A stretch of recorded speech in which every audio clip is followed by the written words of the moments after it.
Atos dos Apóstolos, capítulo de número 4, e o versículo de número 31 está escrito: E tendo orado, moveu-se o lugar em que estavam reunidos, e todos foram cheios do Espírito Santo, e começaram a falar em outras línguas, conforme o Espírito lhes concedia que falassem.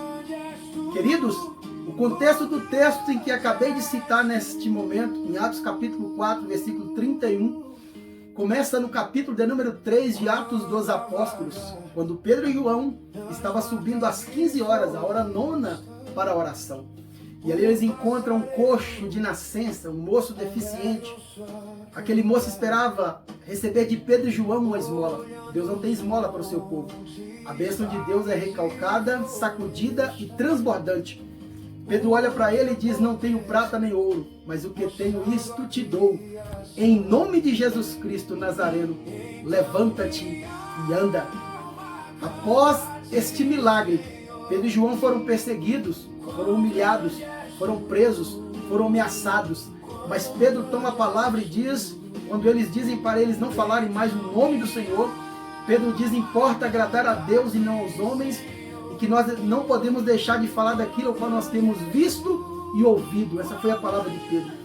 Após eles serem soltos, eles chegam próximo onde estão os demais discípulos, se reúnem e relatam todo o acontecido a eles. E de repente eles vão orar, e vão clamar, e vão pedir a Deus mais ousadia. E o texto que acabei de citar nos diz que quando eles terminando de orar, todos os discípulos terminando de orar, moveu-se o lugar em que estavam reunidos, e todos foram cheios do Espírito Santo e começaram a falar em outras línguas, conforme o Espírito lhes concedia que falassem.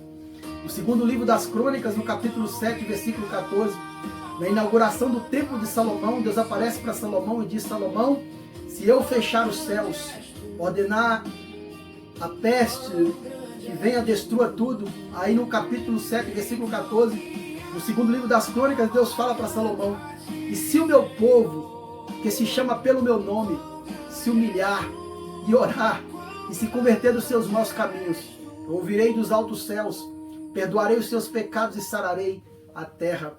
A Bíblia diz: clama a mim e responder-te-ei, e anunciar-te-ei coisas grandes e firmes que não sabe.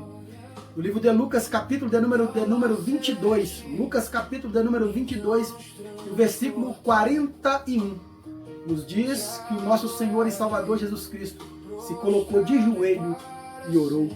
Todos os homens do passado, todos os homens do Antigo Testamento, do Novo Testamento, que foram usados por Deus na Bíblia Sagrada, eram homens de oração.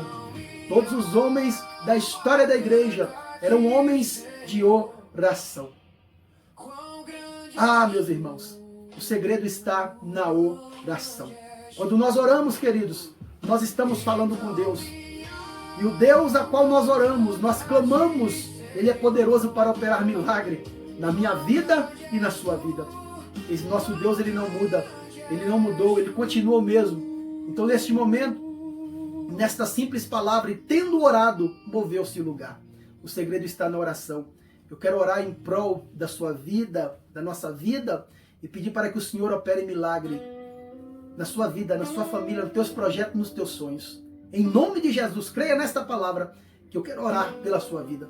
Maravilhoso Deus, eterno Pai, em nome de Jesus de Nazaré, quero entregar nas tuas mãos cada amigo, irmão, ouvinte, aleluia, teu servo, tua serva que vai ouvir esta palavra, que vai ouvir esta oração.